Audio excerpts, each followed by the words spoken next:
Да, има подобрения, но тези подобрения могат да се направят и без тази условие да не се връщат парите.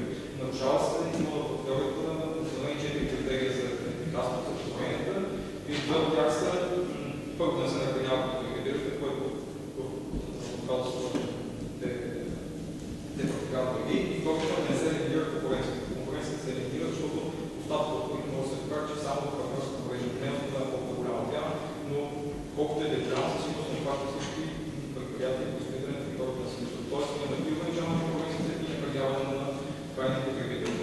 В заключението казвам, че не може да намерим никакъв обективен критерий за ефикасност на конкуренцията и за употребата, която е на лице, не може да бъде оправдана.